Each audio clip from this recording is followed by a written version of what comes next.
வணக்கம். சொல்வனம் வினாவனம்ல இந்த வாரத்துல வந்து ஒரு ஸ்பெஷல் எபிசோட். இந்த வாரம் வந்து என்ன ஸ்பெஷல் எபிசோட்னா, நம்ம வந்து சிங்கப்பூரை நோக்கி போக போறோம். ஸோ ஏற்கனவே நம்ம வந்து ஏஐல வந்து எப்பவுமே வந்துட்டு யுஎஸ்ல என்ன நடக்குது அப்படின்னு பார்த்திருக்கோம். சில சமயம் வந்துட்டு இந்தியால நடக்கிற சில இந்தியா ஏஐ சமிட் எல்லாம் கவர் பண்ணியிருக்கோம். பட் ஆனா இதை தவிர மத்த நாடுகள் எல்லாம் எப்படி ஏஐ எப்படி உள்வாங்கியிருக்காங்க, அதை எப்படி அவங்க இம்பாக்ட் பண்றாங்க, எப்படி பிராக்டிஸ் பண்றாங்க அப்படின்லாம் பேச போறோம். ஸோ அதுக்காக நம்மளுடைய நண்பர் மகேஷ் குமார் வந்து சிங்கப்பூர்ல இருந்து வந்திருக்காரு. ஸோ இன்னைக்கு வந்து ரொம்ப ஷார்ட் அண்ட் ஸ்வீட்டா ஒரு 3 டாபிக் தான் பேச போறோம். முக்கியமான விஷயம் என்னன்னா, சிங்கப்பூர்ல வந்து சூப்பர் ஏஐ சமிட் அப்படின்னு ஒண்ணு நடந்துச்சு கடந்த ஜூன் 18, 19ஆம் தேதியில. ஸோ அதுக்கு வந்து நம்ம மகேஷ் குமார் போயிட்டு இருந்திருக்காரு. ஸோ அவரோட அந்த எக்ஸ்பீரியன்ஸ் பத்தி கேட்க போறோம். ஸோ ஏஐனாலே சூப்பர், இதுல என்ன சூப்பர் ஏஐ சமிட் மாதிரி வச்சிருக்காங்க அப்படின்னு அவர்கிட்ட கேட்டு தெரிஞ்சுக்கலாம். ஸோ அதுதான் முக்கியமான விஷயம். ரெண்டாவது வந்துட்டு நம்ம நிறைய வாட்டி இந்த யூஸ் கேசஸ் பேசுறப்ப வந்து இந்த ஃபைனான்சியல் யூஸ் கேசஸ் பத்தி பேசியிருப்போம். ஃபினான்ஸ்ல வந்து ஏஐ எவ்வளவு இம்பார்ட்டன்ட் அப்படின்னு கேள்விப்பட்டிருக்கோம். ஸோ நிறைய இந்த யூஸ் கேசஸ்ல வந்து ஒரு ப்ராக்டிக்கலா இன்னைக்கு வந்து இமீடியட்டா ஏஐ யூஸ் பண்றதுன்னு பாத்தீங்கன்னா, ஒன்னு வந்து இந்த கசினோ ரிலேட்டட் அந்த பான் இண்டஸ்ட்ரியில இருந்தாலும் கூட அதுக்கு அடுத்த இடத்துல பாத்தீங்கன்னா payment systems, financial institutes, insurance companies எல்லாம் வருது. ஸோ அந்த தாக்கம் என்ன, ஃபியூச்சர் ஆஃப் பினான்சியல் இன்ஸ்டிடியூட்ல அவங்க என்னென்ன அனௌன்ஸ்மெண்ட்ஸ் எல்லாம் பண்ணியிருக்காங்க அப்படிங்கறத பத்தி பேச போறோம். ஸோ மூணாவது மிக முக்கியமான விஷயம் வந்துட்டு எனக்கு பொறுத்தல இதுக்காக தான் இந்த எபிசோட வைக்கிறோம். நம்ம யூஎஸ்ல இருக்கிறப்போ, அதாவது யூஎஸ்ல நானும் பாபாவும் இருக்கிறப்போ வந்துட்டு எங்களுக்கு வந்து எந்த விதமான தடைகளும் இல்லை. எந்த மாடல் வேணா யூஸ் பண்ணிக்கலாம், எந்த NVIDIA சிப் வேணா யூஸ் பண்ணிக்கலாம், லேட்டஸ்ட் அண்ட் கிரேட்டஸ்ட் டெக்னாலஜியில் ஒர்க் பண்ண முடியும். இன்னும் கொஞ்சம் பைசா அதிகமானாலும் கூட முடியும். அதை தவிர எங்க கம்பெனிகள் வந்து அந்த மாடல்ஸ் எல்லாம் எங்களுக்கு அவைலபிள் பண்ணிருக்காங்க. ஆனா யூஎஸ் வந்து NVIDIA ஏற்கனவே தடை விதிப்பை பத்தி நம்ம பேசியிருக்கோம். இப்ப சமீபத்தில் வந்து மெத்தோஸ் அண்ட் ஃபேபிள் 5 தடையும் பத்தி பேசியிருக்கோம். சோ இந்த மாதிரி தடையெல்லாம் வந்தா கூட எங்களுக்கு அது இம்பாக்ட் ஆகிறது இல்லை. அதாவது அமெரிக்காவில் இருக்கிற நிறைய பெரிய இம்பாக்ட் ஆகுது இல்லை. இந்தியாவில் இருக்கும் அமெரிக்கா தொழில்நுட்பத்தில் சார்ந்த ஒர்க் பண்றவங்க இம்பாக்ட் ஆகுது. ஆனா சிங்கப்பூர் மாதிரி கண்ட்ரிக்கு எப்படி இம்பாக்ட் ஆகுது அப்படிங்கறத பத்தி தான் பேச போறோம். சோ இதெல்லாம் பேச வந்து இன்னைக்கு நம்மளோட நண்பர் நான் சொன்ன மகேஷ் குமார் சிங்கப்பூர்ல இருந்து வந்திருக்காரு. வாங்க இந்த வாரம் ஏஐ திஸ் வீக்ல போகலாம். வாங்க மகேஷ். வணக்கம். நன்றி தினேஷ். நல்லா இருக்கும். நன்றி தினேஷ். வணக்கம் சுப்ரன், பாலா, எப்படி இருக்கீங்க? அருமை அருமை சார். நான் சொன்ன மாதிரி வந்து ஒரு 3 டாபிக் நம்ம கவர் பண்ண போறோம். நீங்க 3லயும் ஃபோர்த்ஃபுல்லா இருக்கீங்க. இந்த வாட்டி வந்து ஃபோக்கஸ் நீங்க தான். சிங்கப்பூர் உங்களை we are going to put you on the spot. Sir நம்ம நேரடியா விஷயத்துக்கு போயிடலாம். நான் சொன்ன மாதிரி ஏஐ அப்படின்னாலும் சூப்பர் ஏஐ தான். இப்ப வந்து சாதா ஏஐ அப்படிங்கிற விஷயமே யாருமே இல்ல. ஆனா நீங்க வந்து super AI super AI conference பேர் வச்சிருக்கீங்க. அதுவும் வந்து சிங்கப்பூர் மாதிரி நான் இதுக்கு சொல்ல இன் டர்ம்ஸ் ஆஃப் சைஸ் பாத்தீங்கன்னா சிங்கப்பூர் ஒரு சின்ன கண்ட்ரி. அங்க வந்து சமிட் நடத்தீங்கன்னா வரும். அதே மாதிரி சிங்கப்பூர் எப்பவுமே ஒரு ஹப்பா தான் இருந்திருக்கு. இவ்வளவு சின்ன கண்ட்ரியா இருந்துட்டு the amount of influence they enforce is amazing. So அதெல்லாம் வச்சுதான் மனசுல வச்சு கேட்கிறேன். சோ இந்த சூப்பர் ஏஐனா என்ன கான்ஃபரன்ஸ், அந்த சமிட்ல என்ன நடந்துச்சு, அதை பத்தி ஃபர்ஸ்ட் சொல்லுங்க. ஓகே.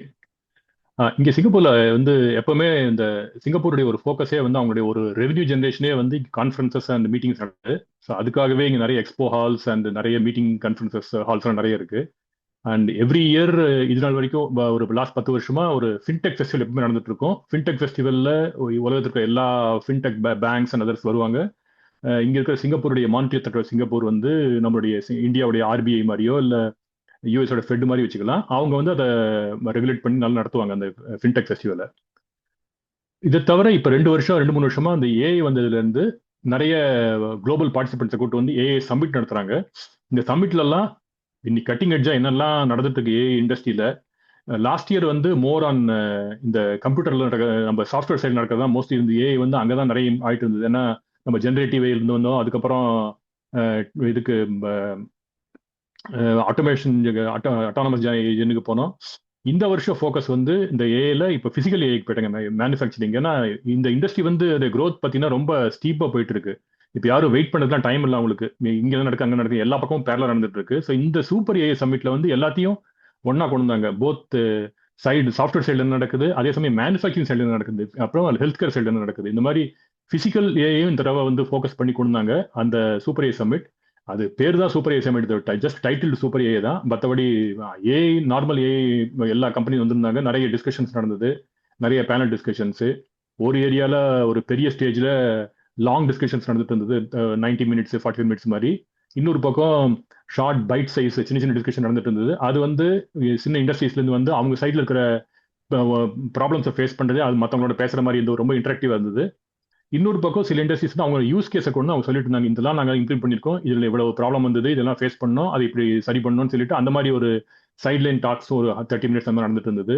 ஸோ இந்த மாதிரி எல்லா விதத்துலயும் ஒரு ஏஐ வந்து எப்படி இம்ப்ளிமெண்ட் பண்ண போறாங்க, பண்ணவங்களுக்கு என்னெல்லாம் பிரச்சனை வந்திருக்கு, பிளஸ் வேற வேற இண்டஸ்ட்ரி எப்படி பண்றாங்க, அது எல்லாமே பார்க்க முடிஞ்சது. இந்த ஏஐ சமிட் நல்ல 2 டேஸ்க்கு நல்ல இன்ட்ரெஸ்டிங்கா இருந்தது நம்மளுக்கு. Super super, thanks Mahesh. So Dinesh, உங்களுக்கு ஒரு கேள்வி. இந்த சூப்பர் ஏஐன்னு ஒன்று நடந்ததே எனக்கு தெரியல, உங்களுக்கு தெரிஞ்சதாங்கிற நான் கேட்கறது கேள்வி இல்லை. பட் அமெரிக்காவில் இந்த மாதிரி கான்ஃபரன்ஸ் நடக்கும்போது நான் முக்கியமாக பார்க்கறது 3 விஷயம். ஒன்று வந்துட்டு புது புது, அதாவது இப்போ NVIDIA நடக்குது, இல்லை கூகுள் கான்ஃபரன்ஸ் நடக்குது, இல்லை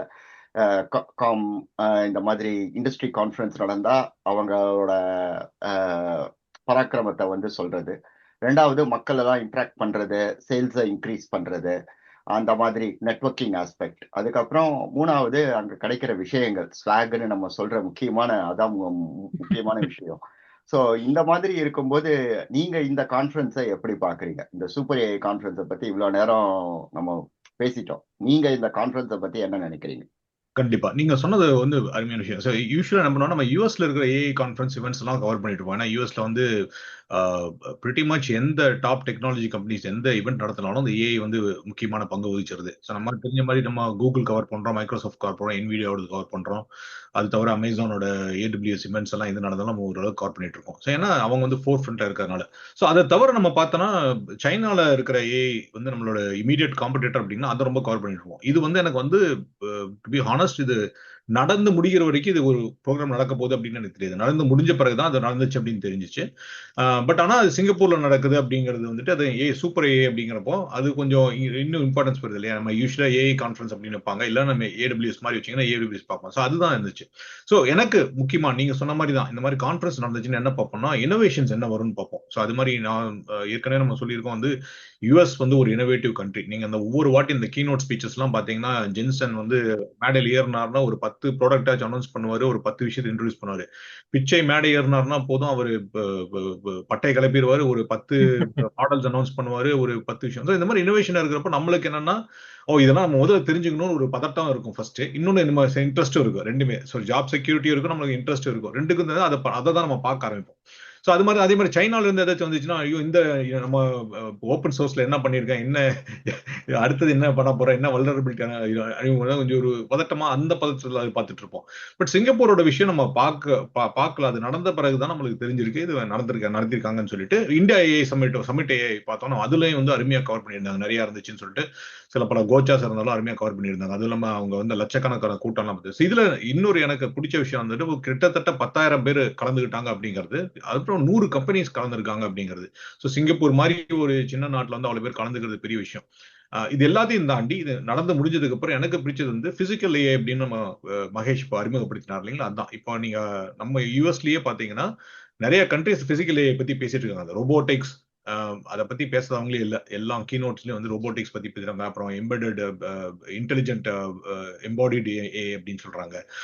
ஸோ இதெல்லாம் பத்தி பேசிட்டு இருப்போம், அதெல்லாம் இன்ட்ரெஸ்ட் இருந்துச்சு, அதை தான் நான் பார்த்துட்டேன். மகேஷ் நீங்க கவர் பண்ணுங்க, உங்களுக்கு என்னெல்லாம் கவர் பிடிச்சிச்சுன்னு சொல்லிட்டு. ஆமா, நீங்க சொன்ன மாதிரி யூஎஸ் மாதிரி இடத்துல இன்னோவேஷன்ஸ் அங்க நீங்க எல்லாம் வந்து ஒரு ஃபவுண்டேஷன் லெவல் ஒர்க் பண்றாங்க. அங்கெல்லாம் சிப் மேனுஃபேக்சரிங் எல்லாம் அந்த மாதிரி ரொம்ப ஃபவுண்டேஷன் லெவல்ல. சிங்கப்பூர் மாதிரி கண்ட்ரீஸ்ல வந்து மோர் அப்ளிகேஷன் லெவலில் தான் நிறைய சப்மிட் நடக்குது. எங்கெங்க யாரு எப்படி யூஸ் பண்றாங்க, என்னென்ன மாடல்ஸ் யூஸ் பண்றாங்க, எந்தெந்த ஏரியாவில் யூஸ் பண்றாங்க, எங்க அவங்க ப்ரொடக்டிவிட்டி வருது. ஏன்னா இங்க இருக்கவங்க எல்லாம் வந்து அடுத்த லெவலுக்கு போறதுக்கு, அவங்க பிசினஸை டெவலப் பண்றதுக்கு வித் இன்ஃப்ளூயன்சிங் நம்மளுடைய லேட்டஸ்ட் டெக்னாலஜி என்ன வந்ததோ அதை எப்படி நம்மளுடைய மேனுஃபேக்சரிங்லயோ இல்லை நம்மளுடைய பிசினஸ்லயோ உபயோகப்படுத்தி எப்படி பிசினஸ் முன்னுக்கு கொண்டு வரலாம், அந்த மாதிரி தான் பாக்குறாங்க. அப்ளிகேஷன் லெவலில் தான் பாக்குறாங்க. பிளஸ் வந்து இந்த மாதிரி இதுல டேட்டா அனாலிசிஸ் நிறைய பண்றான். அந்த மாதிரி சம்மிட்ல ஒரு சைடு டேட்டா சைடே ஒரு நிறைய போயிட்டு இருந்தது. டேட்டா பிரிக்ஸ், சாஃப்ட், இந்த பைன்கோன் அவங்களும் நிறைய பண்ணிட்டு இருந்தாங்க. அந்த மாதிரி ஒரு டேட்டா சைடே நிறைய ஒரு டிஸ்கஷன் நடந்துட்டு இருந்தது. இவங்களை பொறுத்த வரைக்கும் data analysis and application layer இதுல தான் ரொம்ப கான்சென்ட்ரேஷன் இந்த மாதிரி சமிட்ல எல்லாம். இங்க வந்து பெரிய பெரிய அனௌன்ஸ்மெண்ட்லாம் இருக்காது, மோஸ்ட்லி நெட்வொர்க்கிங். பிளஸ் இந்த பார்ட்னர்ஸ் வந்து எப்படி வந்து ஒருத்தர் இன்வெஸ்ட் பண்ணிக்கிறாங்க. ஸோ இந்த 3 நாள் சமிட்லேயே பார்த்தீங்கன்னா அரௌண்ட் 100 பில்லியன் வந்து இன்வெஸ்ட்மெண்ட்ஸ் நடந்ததுன்னு சொல்றாங்க because of that summit. So அது ஒரு பெரிய amount, 100 billion commitments in small 3 day கான்ஃபரன்ஸ்ல நடக்குதுங்கிறது பெரிய வேலை தான் அதுவும். பட் எல்லாமே வந்து நீங்க சொல்ற மாதிரி அங்க நீங்க ஃபவுண்டேஷன் லெவலில் பண்ணிருக்கீங்க, இங்க அப்ளிகேஷன் லெவலில் எப்படி அதை உபயோகப்படுத்தலாம்னு சொல்லிட்டு. ஏன்னா இந்த இதுல பாத்தீங்கன்னா குவென் அலிபாபால் வந்திருந்தாங்க, கூகுள் டீப் மைண்ட் வந்திருந்தாங்க, மிஸ்டல் ஏஐ வந்திருந்தாங்க. ஸோ அவங்கெல்லாம் வந்து அவங்களுடைய யூரோப்பில் எப்படி நடக்குது, சைனால என்ன நடக்குது, யூஎஸ் நடக்குது, அதை பத்திலாம் பேசினாங்க. ஸோ இதை வந்து ஒரு நிறைய பேருக்கு ஒரு லேர்னிங் மாதிரி, இதெல்லாம் எங்கெங்கெல்லாம் அங்க அந்த பக்கம் நடக்குது, எப்படி பண்ணலாம்னு சொல்லிட்டு. பட் அதே அவங்களுக்கு வந்து அவங்க எதிர்பார்க்காத யூஸ் கேசஸ் எல்லாம் ஈஸ்ட்ல நடக்குது. ஏன்னா அவங்க இந்த லெவலெல்லாம் இப்படிலாம் மக்கள் யூஸ் பண்ணுவாங்களா, இவ்வளவு ஃப்ரூகலா கூட யூஸ் பண்ணுவாங்களா? ஏன்னா இங்கெல்லாம் ரொம்ப இப்போ டோக்கன் கான்சியஸ் ஆயிட்டாங்க எல்லாரும். ஒரு சின்ன வேலையை நடத்துறதுக்கு கண்டிப்பா எல்லாம் தேவைதானா, எப்படி பண்றது, அதெல்லாம் பத்தி பேசுறாங்க. ஸோ அந்த மாதிரி நேரத்தில் வந்து இதையே ஒரு பிசினஸா நடத்துற ஆந்த்ரோபிக் மாதிரி ஆளுக்கெல்லாம் வந்துட்டு டோக்கன் கன்சம்ஷன் தான் ஒரு பெரிய பிசினஸ். அப்ப இவங்கெல்லாம் எப்படி டோக்கன் யூஸ் பண்றாங்க, எவ்வளவு ஆப்டிமைஸ் பண்றாங்க, அப்ப இவங்கள எப்படி ஈர்க்கலாம் அப்படின்னா அந்த மாதிரிலாம் பண்ணுவாங்க அவங்க. ஸோ இது மாதிரி கான்ஃபரன்சஸ் வந்து அங்க ஒரு மாதிரி நடக்குனாக்கா அதனுடைய தாக்கம் எப்படி இருக்கு, இந்த பக்கம் இருக்கிறது நல்லா இருக்கு, இந்த பக்கம் ஒரு வேற மாதிரி அதோடைய பெர்ஸ்பெக்டிவ் தெரியுது நமக்கு. அருமை அருமை. நீங்க சொன்ன மாதிரி இந்த அந்த அந்த தாக்கங்களை புரிஞ்சுக்கிறதுக்கு வந்து இது போறது முக்கியம் அப்படின்னு சொல்றீங்க. பட் இந்த பிசிக்கல் ஏஐ நம்ம வந்து இப்ப நீங்க இன்ட்ரோடக்ஷன்ல சொன்ன மாதிரி வந்து நம்ம வந்து ஏஐலயே வந்துட்டு இப்போ வந்து அட்டானமஸ் ஏஜென்டிக் ஏஐ வந்துட்டோம். ஸோ இதுல இந்த பிசிக்கல் ஏஐ அப்படிங்கிறது அட்டானமஸ் ரோபோட்டிக்ஸ் அப்படின்னு பார்த்தாங்க. ஸோ நீங்க ஆமா. பார்த்த வரையில் இந்த அது எந்த அளவுக்கு கவர் பண்ணாங்க, இந்த ரோபோட்டிக்ஸ்ல ஏதாச்சும் புதுமையா பண்ணாங்களா அப்படின்னு சொல்லிட்டு தான் again, நீங்க வந்து சிங்கப்பூர் மேனுஃபேக்சரிங் ஹப் இல்லைன்னா கூட நிறைய இந்த மாதிரி கம்பெனிஸ் வந்து அவங்க நிறைய டெமோ பண்ணிருப்பாங்களா? ஸோ உங்களுக்கு கவர்ந்து ஏதாச்சும் இருக்கா? அவங்க வந்து இங்க சிங்கப்பூர்ல வந்து மோஸ்ட்லி சாண்ட் பாக்ஸ் மாதிரி கொடுப்பாங்க. அவங்களுக்கு வந்து நீங்க வந்து உங்களுடைய மேனுஃபேக்சரிங்ல இருக்கிற ப்ராப்ளம்ஸ் எல்லாம் எடுத்து வாங்கிங்க, நாங்க உங்களுக்கு நல்ல ஈகோ சிஸ்டம் பண்ணி தரோம், உங்களுக்கு என்னெல்லாம் வேணுமோ. ஏன்னா அங்க ஒவ்வொருத்தரும் சின்ன சின்ன ஆளுகள்லாம் வந்து அவங்க மேனுஃபேக்சரிங்ல இம்ப்ளிமெண்ட் பண்றதுக்கு எல்லாத்தையும் டிப்ளாய் பண்ணி பார்த்துட்டு இருக்க முடியாது. ஸோ அதுக்கு உண்டான யூஸ் கேஸ் கொடுத்தாங்கனாக்கா, இதுதான் என்னுடைய ப்ராப்ளம் ஸ்டேட்மெண்ட் கொடுத்தாங்கனாக்கா, அதுக்காக ஒரு எக்கோ சிஸ்டம், ஒரு சாண்ட் பாக்ஸ் கிரியேட் பண்ணி, ஓகே இதுல உங்க ப்ராப்ளத்தை போட்டு இதை வச்சு சால்வ் பண்ணி பாருங்கன்னு சிங்கப்பூர்ல இருக்கிற மேனுஃபேக்சரிங் லாஜிஸ்டிக் கன்சல்டன்சி இவங்கெல்லாம் வந்து அவங்களுக்கு எக்ஸ்பர்ட்ஸ் வந்து உங்களுக்கு அட்வைஸ் பண்றாங்க. தென் இதை வச்சு அவங்க பார்க்க மோஸ்ட்லி வந்து ஐஓடிஸ்ல வந்து இப்போ எட்ஜ் கம்ப்யூட்டிங் சின்ன சின்ன இப்போ ராஸ்பெரிலாம் பார்த்தீங்கன்னாக்கா ஈக்குவலன் டு ஒரு நார்மல் ஒரு பிசி மாதிரி வேலை பண்ணுது ராஸ்பெரி, குட்டி குட்டி பிசிஸ் எல்லாம்.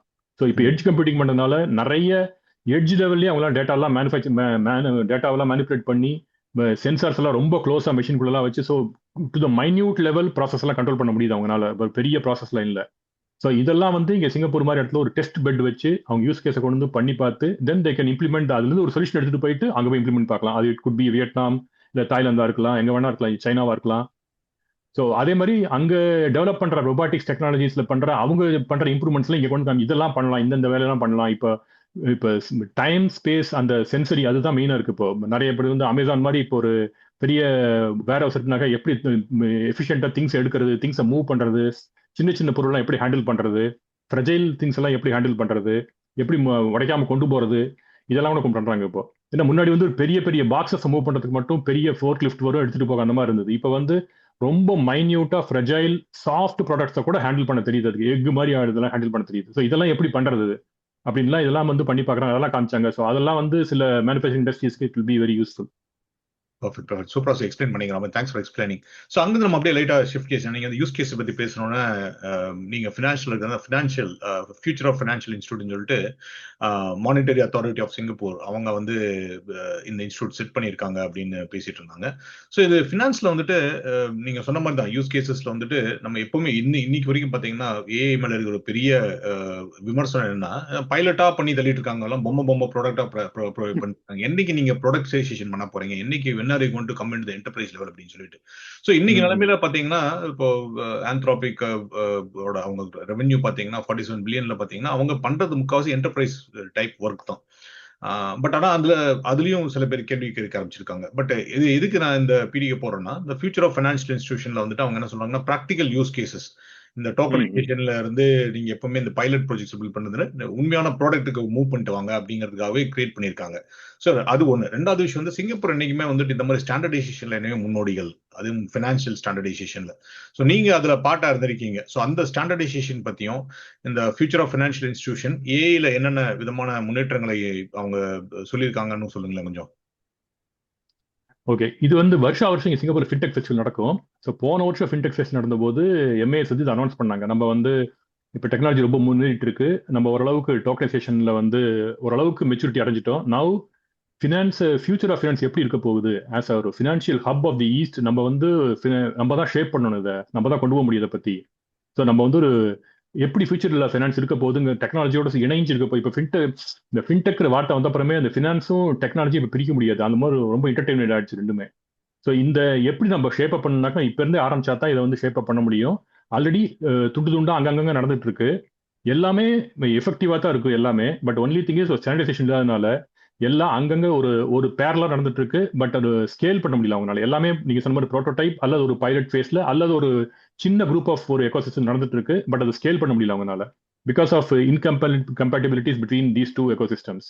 ஸோ அதை வந்து ஃபியூச்சர் ஃபினான்ஸ் வந்து நம்ம இந்த ஸ்டாண்டர்டைசேஷனை முன்னெடுத்து எல்லா எக்கோசிஸ்டத்துக்கும் ஒரு பிரிட்ஜ் பண்ணி ஒரு ஸ்டாண்டர்டைசேஷன் ப்ரோட்டோகாலை கொண்டு வந்து இன்டர்ஆப்பரபிலிட்டி தான் அவங்களுக்கு மெயின். அவங்களுக்கு இப்போ டோக்கனைசேஷன் இங்கே வந்ததுக்கு அப்புறம் எல்லா அசட்ஸும் எனி பிசிக்கல் அசட்ஸை நம்ம டோக்கனைஸ் பண்ண முடியும். அந்த மற்றதெல்லாம் விட்டுருங்க. இப்போ புதுசாக வந்துருக்க ரொம்ப ஃபேண்டாஸ்டிக்காக வந்துருக்கிற ஆர்ட் என்எஃப்டிஸ் அதெல்லாம் விட்டுட்டு நம்ம ரெகுலராக பேங்கிங்ல இருக்கிற ப்ராடக்ட்ஸ் அதை பேரலாக டோக்கனைஸ் பண்றது. லைக் பேங்கிங் ப்ராடக்ட்ஸ் வந்து இப்போதைக்கு பாண்ட்ஸ் இருக்கு, பிசிக்கல் பாண்ட்ஸ் இருக்கு, ட்ரெஷரி பில்ஸ் இருக்கு, அதாவது மணி மார்க்கெட் ப்ராடக்ட்ஸ் இருக்கு, பேமெண்ட் ப்ராடக்ட்ஸ் இருக்கு. இது எல்லாத்தையும் டோக்கனைஸ் பண்ணி கரன்சிஸ் இருக்கு, கரன்சிஸ் டோக்கனைஸ் பண்ணலாம். டோக்கனைஸ் பண்ணிட்டு அந்த டோக்கன்ஸ் அதை ஒரு ஆன் செயின்லேயே செட்டில் பண்றது. முன்னாடிலாம் வந்து ஸ்விஃப்ட் மாதிரி சிஸ்டத்துலயோ இல்லை அதுக்குன்னு மணி மார்க்கெட்டுக்கு அதுக்கு ஒரு எக்ஸ்சேஞ்ச் இருக்கு, அங்கே போய் செட்டில் பண்ணுவாங்க. இதெல்லாம் வந்து பிளாக் செயின்ல வச்சு ஆன் செயின் செட்டில்மெண்ட் அப்படிங்கிறாங்க. ஆன் செயின் செட்டில்மெண்ட்ல பிவிபி டிவிபின்னு ரெண்டு இருக்கு. ஒன்று வந்து payment versus payment. Once forex ப்ராடக்ட்ஸ்லாம் வந்துனாக்கா பேமெண்ட் வர்சஸ் பேமெண்ட், அல்லது பாண்ட்ஸ் வந்துனாக்கா delivery versus payment DVP. So இது ரெண்டையுமே செட்டில் பண்றதுக்கு நம்ம வந்து ஒரு ஒரு ஈகோசிஸ்டம் உருவாக்கலாம். எங்கெங்கயோ நடந்துட்டு இருக்கு, எல்லாத்தையும் ஸ்டாண்டர்டைஸ் பண்ணி ஒரு சென்டர் ஹப் கொண்டுட்டோம்னாக்கா இதுல ஃபியூச்சர் ஆஃப் ஃபினான்ஸ் வந்து நம்ம ஹெல்ப் பண்ணலாம்னு சொல்லிட்டு அந்த மாதிரி ஒரு அப்ஸ்ட்ராக்ட் இன்ஸ்டிடியூஷன் அது ஃபார்ம் பண்ணியிருக்காங்க. ஸோ இதுல நிறைய பேர் நெட்வொர்க்கில் ஜாயின் பண்ணும்போது ஒரு ஒரு இந்த மாதிரி ஒரு ப்ராடக்ட்ஸ்லாம் ஒரு ஸ்கேல்ல இன்டர்நேஷனல் லெவல்ல குளோபலி ஒர்க் ஆகிறதுக்கு ஒரு வாய்ப்பு இருக்கு. Very interesting. ஸோ எனக்கு இருக்கிற ப்ராக்டிக்கலான கொஸ்டின் இந்த மாதிரி, அதாவது நான் வந்துட்டு இந்த கேங் ஆஃப் ஃபோர் பேட்டர்ன்ஸ் எல்லாம் பார்த்த உடனே படனா சொல்றாங்க, பட் ஆனா மேட்டர் எங்கப்பா அப்படிங்கிற மாதிரி. அதாவது கையில காசு வாயில தோசைங்கிற மாதிரி ரொம்ப பெருசா இந்த மாதிரி திட்டம் போடுறது, பூஷ் பண்றது, இவங்களெல்லாம் பார்த்து கொஞ்சம் இதுல இருக்கு, அனுப்புல இருக்கலாம். அதுவும் இப்ப இருக்கிற ஏஐ வேர்ல்ட்ல ஒரே நாள்ல உங்களுக்கு கிளாடையே திரும்ப எழுதி கொடுக்கறாங்க. அதுக்கப்புறம் ஒரு அரை மணி நேரத்துல மைக்ரோசாஃப்ட் வேர்டை உருவாக்குறாங்க. ஸோ தினேஷ், பாவம் ரெண்டு பேருக்கும் தான் ஃபர்ஸ்ட் தினேஷ், உங்ககிட்ட கொஸ்டின். நீங்க இந்த மாதிரி ஃப்ரேம் ஒர்க்ஸ், இந்த மாதிரி ஸ்ட்ரக்சர்ஸ், இந்த மாதிரி அதாவது ஒரு கவுன்சில், ஒரு குரூப், ஒரு கம்யூனிட்டி ஆஃப் ப்ராக்டிஸ் வந்துட்டு இந்த மாதிரி ஸ்ட்ரக்சரை உருவாக்குறத நீங்க எப்படி பாக்குறீங்க? இதுல இப்ப இருக்கிற வேல்யூ என்ன? ஏஐ வந்துட்டு என்னை பொறுத்த வரைக்கும் ஹேஸ் ரியலி மெச்சூர்ட். அதாவது ராமாயி வயசுக்கு வந்துட்டா 78% ஆர்கனைசேஷன் இதெல்லாம் யூஸ் பண்ணுது. ஸோ அவங்க கிட்ட இருந்து நம்ம ரியல் ப்ராடக்ட்ஸை பார்க்குறோம். நீங்க இந்த இதை வந்துட்டு ஒரு டெக்னிக்கலா எப்படி பாக்குறீங்க? வேல்யூ என்ன? கண்டிப்பா நீங்க வந்து வயசுக்கு வந்துட்டா அப்படின்னு சொன்னா வயசு ஆயிருச்சு அப்படின்னு சொல்லலாம். ஆனா என்ன பொறுத்தவரை ஏஐ வந்துட்டு இன்னும் ஒரு டீனேஜர் லெவல்ல தான் இருக்கு அப்படின்னு என்னோட எண்ணம். ஏன்னா தான் தோன்றித்தனமா நிறைய விஷயங்களை பண்ணிட்டு இருக்காங்க. ஸோ அதனாலதான் காட் ரயில்ஸ் சொல்லிட்டு எல்லாரும் பேசிட்டு இருக்காங்க. ரெண்டு விஷயம். ஒன்னு வந்து ஃபர்ஸ்ட் வந்து இந்த ஃப்ரேம் ஒர்க் எவ்வளவு இம்பார்ட்டன்ட் அப்படின்னு. ஈவன் மை கன்சல்டிங் பேக்ரவுண்ட் வந்து இந்த ஃப்ரேம் ஒர்க்ஸ் இல்லாத, ஆக்சுவலா இந்த ஃப்ரேம் ஒர்க் இல்லாம நீங்க எதை டெவலப் பண்ண ஆரம்பிச்சாலும் ஃபியூச்சர்ல வந்து கன்சல்டிங் கம்பெனிஸ்ல இதெல்லாம் ரொம்ப ரொம்ப ஜாலியா கொண்டாடிட்டு இருப்பாங்க. இப்போ இந்த ஏல வந்து என்னென்ன கோச்சர்ஸ் நடந்ததுல கொண்டாடி இருப்பாங்க. ஏன்னா ஒரு 2 வருஷம் நீங்க ரொம்ப தூரம் போயிட்டீங்கன்னா அதை ஃபிக்ஸ் பண்றதுக்கு ஒருத்தர் வேணும். ஸோ கன்சல்டிங் கம்பெனிஸ் எல்லாம் என்ன அவங்களோட மேஜர் இது பாத்தீங்கன்னா, something got screwed up, you are coming to fix. அதுதான் கன்சல்டிங்கோட பிரெட் அண்ட் பட்டர். ஸோ அந்த கன்சல்டிங் 15 வருஷம் குப்பை கொட்டுறதுனால எனக்கு வந்து அந்த பிரெட் அண்ட் பட்டர் தேவை. ஸோ அது அவாய்ட் பண்றதுக்கு வந்துட்டு கண்டிப்பா இந்த ஸ்டாண்டர்டைசேஷன் தேவை இப்போதைக்கு. ஆனா நம்ம ஒவ்வொரு வாட்டியும் சொல்லிட்டு இருப்போம், நீங்க எஸ்ஓஏ எடுத்துட்டீங்கனாலும் சரி, இல்ல அதுக்கு முன்னால வந்துட்டு ஏபி எடுத்துட்டாலும் சரி, டாக்எக்ஸ், எந்த ஸ்டாண்டர்டைசேஷன் வந்து லேட்டா தான் வந்து இறங்கி இருக்கு. ஸோ அதனால வந்துட்டு அதை எப்படி அவாய்ட் பண்றதுன்னு எனக்கு தெரியல. ஸோ அந்த ஸ்டாண்டர்டைசேஷன் வந்துதான் ஆகணும். ஏதாச்சும் ஒரு ஆர்கனைசேஷன் எடுத்து நடத்திதான் ஆகணும். ஸோ நம்மளுக்கு இருந்திருக்காங்க. அது நம்பர் 1 பாயிண்ட். அதாவது ஸ்டாண்டர்டைசேஷன் வேணும், ஆனா நம்ம பண்றதில்ல. 2வது பாயிண்ட் வந்து இப்போ தேவையானா கண்டிப்பா தேவை. ஸோ இது நீங்க பாத்தீங்கன்னா யூஎஸ் கவர்மெண்டே பாத்தீங்கன்னா நிறைய இடத்துல திணறிட்டு இருக்காங்க.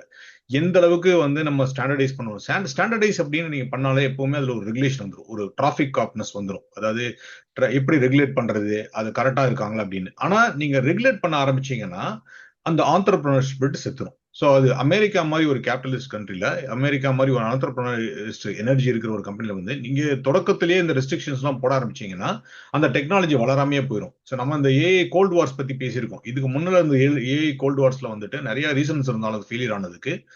அது கீழே போனதுக்கு முக்கியமான காரணம் வந்து திடீர்னு ஓவர் ரெகுலேட் பண்ண ஆரம்பிச்சிருவாங்க.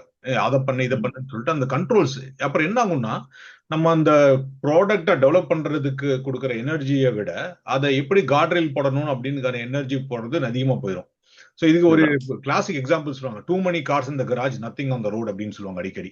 அதனால நம்ம நிறைய கட்டி கட்டி லேபரேட்டரியில வச்சுப்போம், எதுவுமே ப்ராக்டிக்கல் வராது. ஏன்னா ப்ராக்டிக்கல் வந்துச்சுன்னா அது வந்து ஏதாச்சும் பண்ணிடுமோ அப்படின்னு வந்துடும். இந்த ஃபாஸ்ட் கார் வருதும், எலக்ட்ரிக் கார்ஸ்லயும் இதை இந்த இந்த இது ரொம்ப எக்ஸாம்பிள் பண்ணிட்டு இருப்பாங்க. இந்த ரோட்ல விட்டு பார்த்தா தான் தெரியும் அப்படின்ற மாதிரி.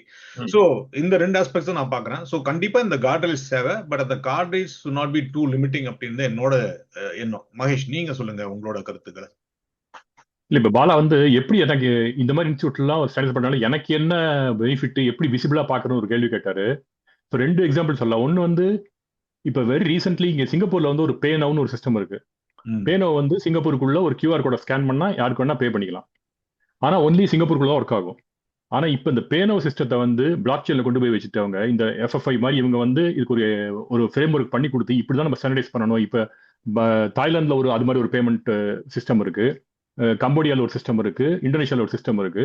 இது மூணையும் எப்படி லிங்க் பண்ணி, அவங்க எல்லாருமே அவங்களுக்குள்ள ஒரு வெப் எஃபிஷியன்ட் சிஸ்டம்ஸ் தான். பட் இந்த மூணுமே பேசிக்க முடியாது. இன்டர்ஆப்பரபிலிட்டி தானே ஃபாரெக்ஸ் நடுவில் ஃபாரெக்ஸ் ஒரு எலிமெண்ட் ஒன்று உட்காந்துருக்கு. பிட்வீன் சிங்கப்பூர் அண்ட் பாட் அண்ட் சிங்கப்பூர் இந்தோனேஷியா 2 பாட் உட்காந்து ஒரு ஃபாரெக்ஸ் ப்ராடக்ட். இந்த ஃபாரெக்ஸ் எக்ஸ்சேஞ்சை வந்து ஒரு டோக்கனைஸ்டு ப்ராடக்டா பண்ணிட்டு அதை பிளாக் செயின்ல போட்டோம்னா இதே பேனோவில் நான் எப்படி இங்கே வந்து சிங்கப்பூர்ல எப்படி ஒரு கியூஆர் கோடை வச்சு நான் பேமெண்ட் பண்றேனோ அதே மாதிரி நம்ம இந்தோனேஷியாலையும் பண்ணலாம், அப்படியே போய் தாய்லாந்தையும் பண்ணலாம். நான் வந்து இங்கிருந்து பணத்தை எக்ஸ்சேஞ்ச் பண்ணி கொண்டு போக வேண்டாம். அந்த எக்ஸ்சேஞ்ச் ரேட் ரொம்ப டிரான்ஸ்பரண்டா இருக்கும். அண்ட் ஆன் செயின் செட்டில்மெண்ட் அப்படிங்கிறதுனால பிசிக்கல் எக்ஸ்சேஞ்ச் ரேட்டை விட எனக்கு பயங்கர கம்மியா இருக்கும். இப்போ பிசிக்கல் எக்ஸ்சேஞ்ச் ரேட்ல வந்து ஒரு 50 பாயிண்ட்ஸ் இருக்குனாக்கா எனக்கு இந்த ஆன்லைன்ல பண்ணும்போது 5 பாயிண்ட்ஸ் தான் இருக்கும் எனக்கு எக்ஸ்சேஞ்ச் ரேட் காஸ்ட். அது ஒண்ணு. இப்போ அது மாதிரி இந்தியா வந்து பேனவும் சிங்கப்பூருடைய பேனவும் இந்தியாவோட யூபிஐயும் அவங்க 2 பேரும் காமெண்ட் பண்ணிட்டாங்க. இவங்க இந்த பிரிட்ஜை ஃபார்ம் பண்ண உடனேயே சிங்கப்பூர்ல 4 கம்பெனி வந்துட்டாங்க, நாங்க பேமெண்ட் பண்றோம், நான் வியர் ரெமிட்டிங் கம்பெனின்னு சொல்லிட்டு. இப்போ பே பாண்டான ஒரு கம்பெனி ஒன்று வந்திருக்காங்க, அவங்க வந்து சிங்கப்பூருக்கு இந்தியாவுக்கு பிரிட்ஜ். அதே மாதிரி சிங்கப்பூருக்கு எல்லா பேங்க்ஸும் நாங்களே உங்களுக்கு பண்றோம்னு சொல்லிட்டு எல்லாரும் பேனவையும் அந்த யூபிஐ லிங்க் பண்ணி அவங்களே ஒரு ப்ராடக்ட் கொடுக்குறாங்க இப்போ எல்லா பேங்க்ஸும் நேட்டிவாவே. ஸோ இது ஒரு பெரிய அட்வான்டேஜ். இன்னொன்று மேக்ரோ லெவல்ல பெரிய லெவல்ல பார்த்தோம்னாக்கா பெரிய பெரிய பேங்க்ஸ் எல்லாம் overnight money market placements பண்றாங்க. சிங்கப்பூருக்கு மார்க்கெட் க்ளோஸ் ஆனதும் யூஎஸ்ல பிளேஸ் பண்ணுவாங்க. இப்போ இதெல்லாம் வந்து ஓவர் நைட் பிளேஸ் பண்ணுவாங்க, பட் செட்டில்மெண்ட் வந்து நெக்ஸ்ட் டே நைட் நடக்கும். அந்த மாதிரி ஒரு டிலே இருக்கும் அதில் செட்டில்மெண்ட்ஸ்ல. இப்போ இந்த மணி மார்க்கெட்டையும் வந்து இதையும் ஒரு ப்ராடக்ட் ஆக்கி அதையும் டோக்கனைஸ் பண்ணிட்டாங்கனாக்கா அதுவும் ஆன் செயின் செட்டில்மெண்ட். ஸோ எல்லாமே உடனே செட்டில்மெண்ட்ஸ். அந்த லேட்டன்சி பயங்கர குறைஞ்சிடுது. இந்த இப்போ ஃபாரெக்ஸ்ல வந்து என்னைக்கு என்ன நடக்கும் தெரியாது. பிட்வீன் இப்போ சிங்கப்பூர் அண்ட் யூஎஸ்டி வந்து அவ்வளவா வாலட்டைலா இருக்காது. ரொம்ப வருஷமா 1.28 1.29 1.30 அப்படியே இருந்துட்டு இருக்கும், ரொம்ப இருக்கும். பட் வாலட்டைல் கரன்சி பேர்ஸ் எல்லாம் வந்து இந்த மாதிரி இதுல பண்ணும்போது அவங்களுக்கு வந்து அந்த லாஸ்ட் எல்லாம் ரொம்ப அப்சர்வ் பண்ணாம இருக்கலாம் அவங்க. ஸோ அது மாதிரி நிறைய இதுல வந்து பெனிஃபிட்ஸ் இருக்கு. நமக்கு வந்து பின்னாடி டெக்னாலஜி எப்படி ஒர்க் ஆகுதுன்னு தெரியாதனால நமக்கு வந்து தெரியறது இல்லை. பட் இந்த மாதிரி ஒரு ஸ்டாண்டர்டைசேஷன் ஃப்ரேம் ஒர்க் இருக்கிறதுனால தான் அது பாசிபிள். அருமையான சார், ஸ்டாண்டர்டைசேஷன் வந்து புது ஆப்பர்ச்சுனிட்டி ஓப்பன் பண்ணும் அப்படின்றீங்க. இது வந்து அருமையான ஒரு கருத்து தான் நினைக்கலாம். But so with that said like இந்த எஃப்எஃப்ஐ பத்தி திருப்பி going back to that FFI question. So நீங்க வந்து எஃப்எஃப்ஐல பார்ட்டா இருந்திருக்கீங்க. ஸோ அந்த அவங்களோட திருப்பி அந்த go back to the question of இந்த விஷயம் வந்து யூஎஸ்லயே நிறைய பேர் பேசிட்டு இருக்காங்க இன்னைக்கு. ஏன்னா நிறைய ப்ராடக்ட்ஸ் வருது, ரொம்ப ரொம்ப பொம்மை ப்ராடக்ட்ஸ் நம்ம தயாரிச்சுட்டு இருக்கோம், உண்மையான என்டர்பிரைஸ் லெவலுக்கு இல்லை அப்படின்னு. ஸோ இது நம்ம அடிக்கடி பேச யூஸ் கேசஸும் நிறைய இல்லை அப்படின்னு சொல்லிட்டு. ஸோ இதுல நீங்க ப்ராக்டிக்கலா நினைக்கிற சில யூஸ் கேசஸ் சொல்லுங்க. ஃபினான்ஸ்ல வந்துட்டு என்னென்ன யூஸ் கேசஸ் எல்லாம் இப்போ இன்வெஸ்ட் பண்ணிட்டு இருக்காங்க. ஸோ குறிப்பா பாத்தீங்கன்னா செக்யூரிட்டி ஆர் ரிஸ்க் மேனேஜ்மெண்ட்ல வந்துட்டு நிறைய இருந்திருக்கும் இல்லைங்களா. ஸோ எஃப்எஃப்ஐல வந்துட்டு இது மாதிரி விஷயங்களுக்கு வந்து என்ன மாதிரி அவங்க கருத்துக்களை முன்வைக்கிறாங்கன்னு சொல்லுங்க. ரிஸ்க் மேனேஜ்மெண்ட் வரைக்கும் ஃபினான்ஷியல எல்லாமே ரிஸ்க் தான். என்ன ரிஸ்க் வந்து எந்த இடத்துல எப்படி வரும்னு சொல்ல முடியாது. ஸோ இவங்க என்ன பண்றாங்கன்னா நீங்க ஒரு ப்ராடக்ட் பண்ணீங்கன்னாக்கா ஒரு ப்ராடக்ட் நீங்க மார்க்கெட் கொண்டு போறதுக்கு முன்னாடி நீங்க வந்து எல்லா ஹாப்பி பாத் அண்ட் நெகட்டிவ் பாஸா ஓரளவுக்கு பண்ணிருப்பீங்க. But risk vulnerabilities when it only comes into ஒரு பிளாட்ஃபார்ம்ல வந்தா தான் தெரியும் அது. ஸோ அதுக்குண்டான ஒரு டெஸ்ட் பெட்டையும் எஃப்எஃப்ஐ வந்து கொடுக்குறாங்க. இதை ஏன்னா ஏற்கனவே நாங்கள் பண்ணி பார்த்துருக்கோம். இதெல்லாம் இந்த மாதிரி தான் யூஸ் கேஸ் எல்லாம் கொண்டீங்கன்னாக்கா இதெல்லாம் வல்னரபிலிட்டி வர சான்ஸ் இருக்கு, நீங்க இதில் பண்ணி பாருங்கன்னு சொல்லிட்டு அவங்களுக்கு ஒரு பிளே கிரவுண்டு. ஒவ்வொரு யூஸ் கேஸையும் அவங்க ஒரு பல பேங்க்ல இருந்து பல இடத்துல இருந்து யூஸ் கேஸ்லாம் கொண்டு போட்டு அதுக்கான ஒரு சின்ன சின்ன மாடல்ஸ் கிரியேட் பண்ணி இதெல்லாம் நாங்கள் மாடல்ஸ் கிரியேட் பண்ணிருக்கோம். இந்த பிளே புக் வழியா உங்களோட பண்ணி பாருங்க, நீங்க எப்படி என்னெல்லாம் ரிஸ்க் வருதுன்னு பாருங்க நீங்கன்னு சொல்லிட்டு அவங்களுக்கு ஆல்ரெடி கொடுக்குறாங்க. அப்புறம் இந்த ரிஸ்க் மேனேஜ் எப்படி பண்றது, இது வரைக்கும் நாங்கள் எப்படி மேனேஜ் பண்ணியிருக்கோம். இதுல வந்து இவங்களுக்கு ஒரு புது ரிஸ்க்கும் தெரியல அவங்களுக்கு. இது வந்து ஒரு வின் சுச்சுவேஷன். ஒன்று வந்து புதுசாக ப்ராடக்ட்ஸ் மார்க்கெட்ல என்னெல்லாம் பண்ணிட்டு இருக்காங்க நம்மளுக்கு தெரியாம. ஏன்னா எம்ஏஎஸ் வந்து ஓரளவு ரெகுலேட்டர்னாலும் பல ஏஐ யூஸ் கேஸ் எல்லாம் இங்க வந்து ஃபர்ஸ்ட் ரெஜிஸ்டர் பண்ணுங்க என்கிட்ட, நீங்க எல்லாம் என்னெல்லாம் ஏஐ யூஸ் கேஸ் பண்றீங்க என்கிட்ட சொல்லுங்க நீங்கன்னு சொல்றாங்க அவங்க. அதுக்கப்புறம் அந்த யூஸ் கேஸ் வந்து எப்படி நீங்க டெவலப் பண்றீங்க, எந்த அளவுக்கு அதுக்கு எஃபெக்ட் இருக்கு, ஏதாவது ட்வீக் பண்ணீங்களா, அந்த ஏஐ யூஸ் கேஸ் இன்னும் ஸ்டில் வேலிடா இருக்கான்லாம் வந்து செக் பண்றாங்க அவங்க.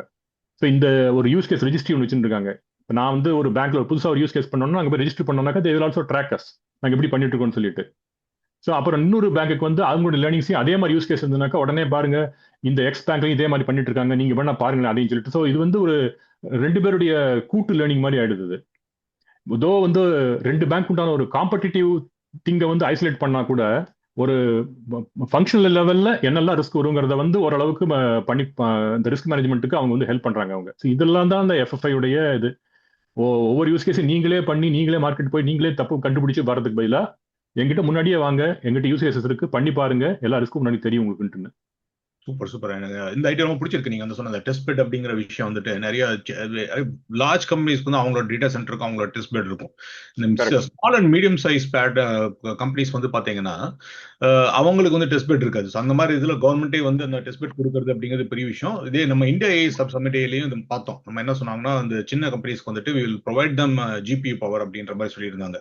ஸோ இந்தியா வந்து அவங்கனால அவங்களோட பவர் என்னன்னு பாத்தீங்கன்னா they have a huge amount of data centers, they can provide lot of things வந்து அவங்களுக்கு ஃப்ரீயா ப்ரொவைட் பண்ணுவோம். அதே மாதிரி நீங்க இதுல பாத்தீங்கன்னா டெஸ்ட் பெட் அப்படிங்கிறது சிங்கப்பூர் கவர்மெண்ட் வந்து அவங்களுக்கு பிகஸ்ட் எக்கனாமி தான். ஸோ அவங்க இது ப்ரொவைட் பண்றாங்க அப்படின்னு நல்லா இருக்கு. So thanks for covering that one.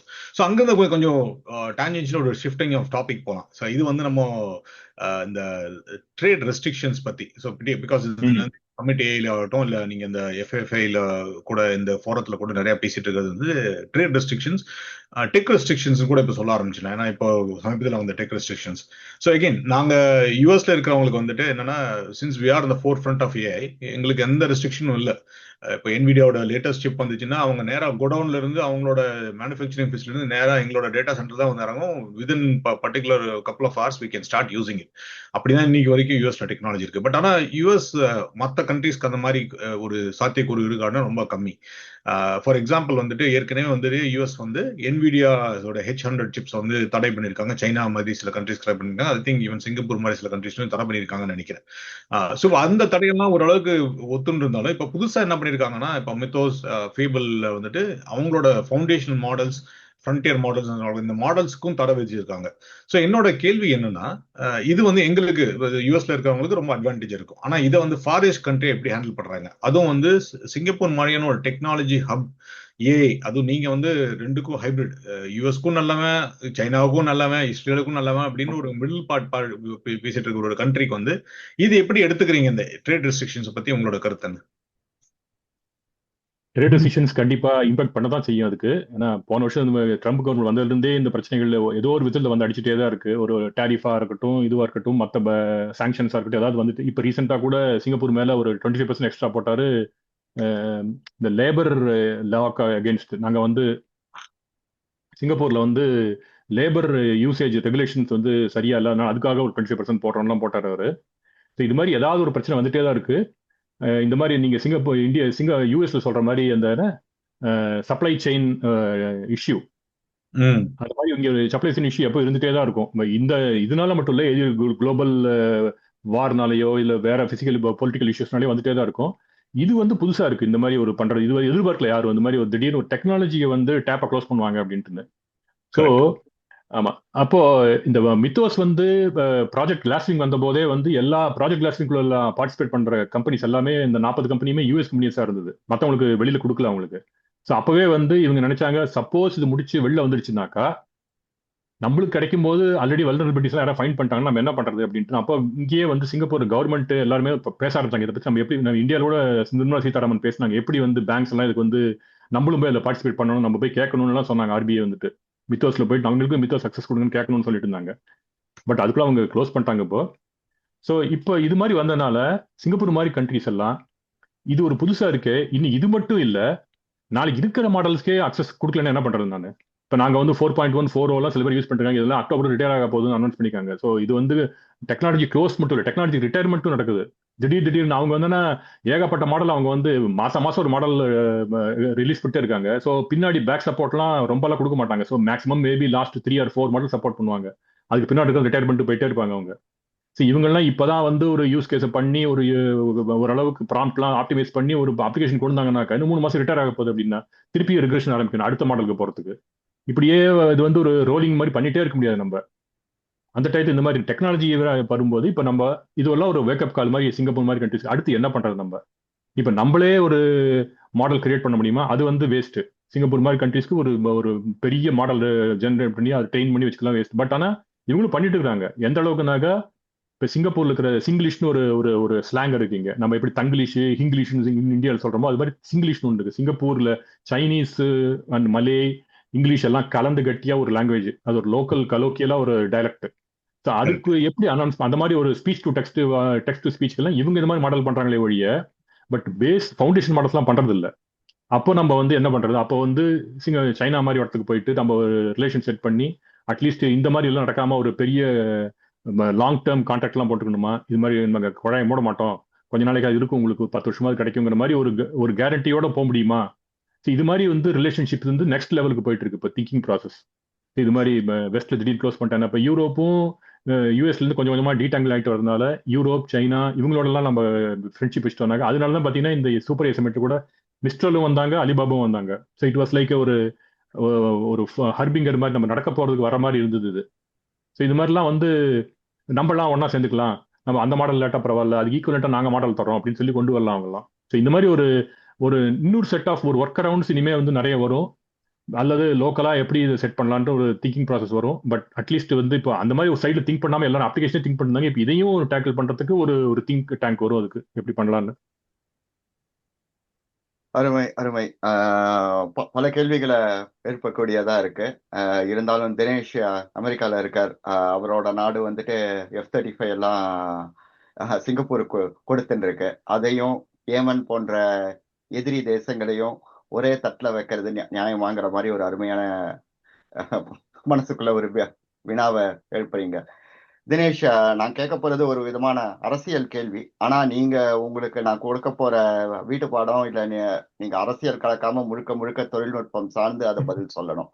So அரசியல் சார்ந்த கேள்வி வந்து என்னன்னா, நம்ம வந்துட்டு கடந்த ஒரு 30 ஆண்டுகளாக, அதாவது பனிப்போர் கோல்டு வார் முடிந்த உடனே நம்ம வந்துட்டு USA மட்டுமே கிட்டத்தட்ட எல்லாரையும் இயக்குகிற மாதிரி ஒரு சூழல்ல இருந்தோம். இப்போ வந்து திரும்ப அந்த பனிப்போர், முன்னாடி ரஷ்யாவுக்கும் அமெரிக்காவுக்கும் இருந்தது, இப்ப சீனாவுக்கும் அமெரிக்காவுக்குமான பனிப்போர்ல அந்த சூழல்ல இருக்கோமா, இல்ல இது வந்துட்டு சும்மா சோதனை பண்றதுக்கான ஒரு முகாந்திரம் மட்டும்தானா? அதாவது நம்ம ஒரு சாஃப்ட்வேரை ரிலீஸ் பண்றோம்னா pre alpha, alpha, beta, gamma அப்படின்னு போயிட்டு இருப்போம். அந்த மாதிரியா? இது ஒரு முதல் பகுதி.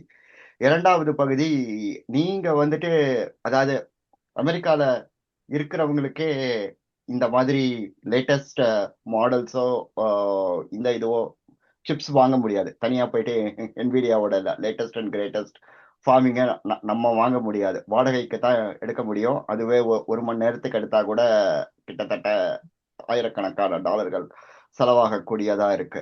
ஸோ இந்த சூழல்லாம் நீங்க எப்படி பாக்குறீங்க? இது வந்துட்டு ஒரு சாமானியன, அதாவது ஒரு பணம் படைத்தவருக்கு மட்டுமே ஏஐயா, அதிகாரம் உள்ளவர்களுக்கு மட்டுமே ஏஐயா, இந்த மாதிரி நீங்க இதை எப்படி பாக்குறீங்க? தொழில்நுட்ப ரீதியா இதை விளக்குங்க. அரசியல் வரக்கூடாது. கண்டிப்பா கண்டிப்பா. நீங்க கோல்ட் வார் கேட்டீங்க. கண்டிப்பா ஏஐ வார் அப்படிங்கிறது வந்து ஆரம்பிச்சிருச்சு. ஸோ ஏஐ போர் அப்படிங்கிறது வந்துட்டு கிட்டத்தட்ட 30 ஆண்டுகளுக்கு முன்னாலேயே வந்துட்டு தொழில்நுட்ப போர் அப்படிங்கிறது வந்துச்சு. அதாவது நீங்க குறிப்பா 90ஸ்ல பாத்தீங்கன்னா நம்ம .com era வரப்போ வந்துட்டு மற்ற நாடுகள்லாம் கொஞ்சம் உயர்ந்து பார்த்துச்சு. அமெரிக்கால வந்து இந்த அளவுக்கு வந்து ஒரு டெக்னாலஜி இனோவேஷன் ஆகட்டும். அந்த .com era அப்படிங்கிறதே பாத்தீங்கன்னா 2 விஷயம். ஒன்று வந்து எக்கனாமிக்கலியே வந்து அமெரிக்காவுக்கு ரொம்ப முன்னேறி போன சமயம். அதே சமயத்துல வந்து டெக்னாலஜிக்கல் அட்வான்ஸ்மெண்ட் பாத்தீங்கன்னா அந்த சமயத்துல தான் பாத்தீங்கன்னா மொபைல் டெக்னாலஜி வந்து டெலிகாம் செக்டர் அப்படின்னு. இப்போ டெலிகாம் செக்டர் வந்து பாத்தீங்கன்னா 2002ல 2003ல பயங்கரமா சரிஞ்சாலும் கூட அந்த 1990 2000 வரைக்கும் நடைபெற்ற அந்த டெக்னாலஜி இனோவேஷன் வந்து இன்ன வரைக்கும் அது இன்னும் நம்மள புஷ் பண்ணிட்டு இருக்கு நினைக்கிறேன். நம்ம அதுக்கப்புறம் வந்த 1G இருந்து இன்னைக்கு வரப்போற 7G 8G எல்லாம் பேசிட்டு இருக்காங்க. அதுக்கு எல்லாத்துக்கும் அடித்தளம் இட்டது அந்த சமயம் தான். ஸோ அந்த கோல்டு வார் தான் இருந்துச்சு. பட் அந்த சமயத்துல கோல்டு வார் அப்படிங்கிறது எப்படி இருந்துச்சுன்னா கிட்டத்தட்ட யூரோப்புக்கும் யூஎஸ்க்கும் இந்த மாதிரி இருந்துச்சு. ஆனா அது நிறைய பேர் கவனிக்கல. நிறைய இன்ட்ராக்ஷன் இருந்துட்டு இருந்துச்சு. அதுக்கு முன்னால வந்து ரஷ்யா கூட இருந்தது வந்து ரியல் கோல்டு வார். ஸோ அந்த டெக்னாலஜியில் வந்துட்டு மோஸ்ட்லி அது வந்து அந்த ஸ்பேஸ் எக்ஸ்ப்ளோரேஷன், அப்புறம் வந்து இந்த அம்யூனிஷன் எக்ஸ்சேஞ்ச், அம்யூனிஷன் விற்கிறது, அதெல்லாம் போச்சு. வெப்பன்ஸ் ட்ரேடிங்ல தான் போச்சு. ஸோ அதை தவிர இது பாசிட்டிவா பாத்தீங்கன்னா டெலிகாம் வார் சொல்லலாம். அதுக்கு அடுத்தது பாத்தீங்கன்னா .com era முடிஞ்ச பிறகு இந்த பினான்சியல்ல வந்துச்சு. அதுவும் பைனான்சியல் இதோட முடிச்சு. இப்போ கண்டிப்பா ஏஐ வார் நடந்துட்டு இருக்கு. ஆனா பிளேயர்ஸ் சேஞ்ச். அதுல ஒரே கன்சிஸ்டன்ட் பிளேயரை பாத்தீங்கன்னா இதுலயும் யூஎஸ் தான் முன்னோடியா இருக்காங்க. இப்போ வந்து அவங்க வந்து புதுசா அவங்களோட விரோதியா நினைச்சு தாக்கிட்டு இருக்கிறது சைனா. ஸோ இதுல நான் அப்படி சொல்றதுனால அமெரிக்கா வர்சஸ் சைனா அப்படிங்கிறது, சைனா ஒன்னும் அவங்களும் வந்து அவங்க வந்து ஒரு நல்ல தேவதை, நம்ம அவங்களும் பண்ணாத வேலை அலும்புகள்லாம் இல்லை. ஸோ அவங்களும் வந்து இந்த சிப்ஸ் 3D எடுத்துட்டு போறது, சிங்கப்பூர்ல கூட இப்ப கைது பண்ணியிருக்காங்க. H100 சிப்பை வந்து கடத்திட்டு போயிருக்காங்க அப்படின்னு கைது பண்ணியிருக்காங்க சைனீஸ் பீப்புளை. ஸோ அவங்களும் வந்துட்டு அந்த சிப் தேவை, அது இப்போ வரணும் அப்படிங்கிற மாதிரி இந்த கோல்டு வார் சூழ்நிலைக்கு வந்துட்டு தான் இருக்காங்க. ஸோ கோல்டு வார் இருக்கான கண்டிப்பா இருக்கு. ஸோ அது நான் இன்னொரு விதத்துல எப்படி பாக்குறேன்னா, பாசிட்டிவ் எப்படி பாக்குறேன்னா, இது ஃபர்ஸ்ட் ஃபிளைட் டு யூஎஸ் அப்படின்றப்ப பாத்தீங்கன்னா யாரு ஃபர்ஸ்ட் ஃபிளைட் ரைட் பிரதர்ஸ் தான் ஃபர்ஸ்ட் எடுத்தாங்கன்னு சொன்னாங்க. இப்போ அமெரிக்கால கூட அந்த கான்ட்ரவர்சி ஓடிட்டு இருக்கு. ரைட் பிரதர் தான் ஃபர்ஸ்டா இல்ல இன்னொரு டீம் இருக்காங்க அவங்க தான் ஃபர்ஸ்ட் ஃபிளைட் அப்படின்னு சொல்லிட்டு. ஸோ அந்த ரேஸ் போயிட்டு இருக்கு. அது வந்து என்னன்னா நான் பார்க்கறது ஒரு ஆண்டர்பிரினியர் ஸ்பிரிட் அப்படின்னு நினைக்கிறது தான். இப்போ நீங்க சமீபத்தில் பாத்தீங்கன்னா பீசோஸும் எலான் மஸ்க்கும் வந்து யாரு first civilian to reach to space அப்படிங்கிற மாதிரி ஒரு ரேஸ் வச்சு, பீசோஸ் பறக்கிறதுக்கு ஒரு 12 மணி நேரத்துக்கு முன்னால எலான் மஸ்க் நான் போயிட்டு வந்துட்டேன், ஃபர்ஸ்ட் போயிட்டு வந்துட்டேன் அப்படின்னு சொன்னாரு. அந்த மாதிரி ஒரு ரேஸ் நடந்துட்டு இருக்கு. ஸோ அது மாதிரி டெக்னாலஜிக்கல் ரேஸ் நடந்துட்டு இருக்கு, கோல்டு வார் நடந்துட்டு இருக்கு. ஒன்னு வந்து யூஎஸ்குள்ளேயே பயங்கரமான வார் நடந்துட்டு இருக்கு. ஒவ்வொரு கம்பெனிக்குள்ளரையும் அவங்கள பிச் பண்ணிட்டு இருக்காங்க. இது தவிர நீங்க சைனா கூட பாத்தீங்கன்னா அவங்க என்ன பண்றாங்கன்னா ஓப்பன் சோர்ஸ் மாடல், இந்த மாடல்லாம் கொண்டு வந்து அமெரிக்கால என்ன ஃப்ரண்டியர் மாடல்ஸ் எல்லாம் வருதோ அதுக்கெல்லாம் ஆப்போசிட்டா வந்து அவங்களும் நிறைய இனோவேஷன்ஸ் பண்ணிட்டு இருக்காங்க. ஸோ நம்ம டீப் சீக் மட்டும் எல்லாம் பார்த்துட்டு இருக்கோம். ஸோ அது ஒண்ணு. ரெண்டாவது விஷயம் வந்துட்டு நம்மளால கூட வாங்க முடியாது, நம்ம ரெண்டு தான் பண்ண முடியும் அப்படின்னு சொல்லுவோம். ஸோ அந்த ஓனிங் மென்டாலிட்டி அப்படிங்கிறது அந்த கிளவுட் பிளாட்ஃபார்ம் வந்தப்ப இருந்தே ஏடபிள்யூஎஸ்ல இருந்து எல்லாமே வந்துட்டு அது ஓரளவுக்கு தகர்த்துட்டு வர்றாங்க. ஸோ இதுக்கு முன்னால ஃபைனான்சியல் கம்பெனி அதை பத்தி தனியா பேசலாம். அவங்களுக்கு வந்து தாங்களே அவங்க டேட்டா சென்டர் வச்சுக்கணும்னு ஒன்று இருக்கும். இந்த கிளவுட் பிளாட்ஃபார்ம் அப்படிங்கிறது எப்படின்னா, என்னோட பிசினஸ் பேங்கிங், நான் வந்து பினான்சியல் பேங்கிங், நான் அதுல இருக்கிற சட்டத்திட்டங்கள், அதுல இருக்கிற ப்ராடக்ட் எல்லாம் நான் மெயின்டைன் பண்ணிக்கிறேன். அதை எப்படி ஹோஸ்ட் பண்றது, எங்க ஹோஸ்ட் பண்றது, அந்த சிஸ்டம் டவுன் ஆகுதா போகுதா அப்படிங்கறது வந்து என்னுடைய கோர் ஸ்ட்ரென்த் கிடையாது. ஆனா அதுக்காக ஃபார் எக்ஸாம்பிள் ஜிசிபியோ ஏடபிள்யூஎஸ் இருந்தாங்கன்னா அவங்க வந்து அதுல அவங்களோட கோர் ஸ்ட்ரென்த் அவங்க கிட்ட நான் வந்து கொடுத்துட்றேன், அவுட் சோர்ஸ் பண்ணிடுறேன் அப்படிங்கறது ஒரு மென்டல் மாடல். அந்த மென்டல் மாடல் தான் நான் இயங்கிட்டு இருக்கோம். ஸோ அதே தான் இன்னைக்கு சிப்புக்கும். இன்னைக்கு வந்து நீங்க NVIDIAவோட லேட்டஸ்ட் சிப்பை வந்து ஒரு இண்டிவிஜுவல்னால வாங்கவே முடியாது. ஏன்னா நம்மளோட ஒரு பெரிய ஒரு கலிபோர்னியால இருக்கிறவங்களை வந்துட்டு ஒரு வீடு வந்து கிட்டத்தட்ட 1 to 1.5 மில்லியன் ஆச்சுன்னா அந்த அளவுக்கு சிப்போட பிரைஸும் வந்துருச்சு. ஸோ அதனால நீங்க ஒரு ஜிபியை வாங்கி நான் ஒரு டேட்டா சென்டர் வச்சு அதுக்கான ஜிபி வாங்கிட்டு அதுக்கான செட்டப் வச்சு அது கூலிங் ஃபெசிலிட்டி எல்லாம் பண்றது இன்னைக்கு ஒருத்தரால முடியாது. ஸோ நம்ம வந்து ஜிபியூ பவர் வாடகைக்கு தான் வாங்க முடியும். ஸோ அதுக்காக தான் இப்ப இந்த ஏஐ மாடல்ஸ் எல்லாம் இப்ப ரெவென்யூ ஜென்ரேஷன், குறிப்பா நீங்க பாத்தீங்க ஆந்த்ரோபிக்கோட ரெவென்யூ ஜென்ரேஷன் பாத்தீங்கன்னா அவங்க 47 பில்லியன் ரெவென்யூ காட்டுறாங்கன்னா இதுக்கு எல்லாத்துக்கும் இந்த வாடகை பணம் தான். ஸோ இது வந்து சர்வீஸ் காஸ்ட் அப்படிம்பாங்க. ஸோ அந்த மாடலுக்கு வந்து கிட்டத்தட்ட மைக்ரோசாஃப்ட் மூவ் ஆயிருச்சு, சேல்ஸ் ஃபோர்ஸ் மூவ் ஆயிருச்சு, இவங்க அடோபி இதுல ஃபோர் ஃப்ரண்ட் இந்த சர்வீஸ் அப்படிங்கிற அந்த கான்செப்டை கொண்டு வந்து இன்ட்ரடியூஸ் பண்ணது அவங்க தான். ஸோ அதை நம்ம வாடகைன்னு சொல்லலாம். நான் எப்படி சொன்னா cost of doing a service அப்படின்னு. ஸோ அந்த இதுக்கு போயிட்டோம். ஸோ அந்த மைண்ட் செட்டுக்கு தான் நம்ம மூவ் பண்ணிட்டு இருக்கோம்னு நினைக்கிறேன். ஸோ நீங்க மகேஷ், நீங்க ஆட் பண்ணுங்க, நீங்க எப்படி பாக்குறீங்க இந்த விஷயத்த?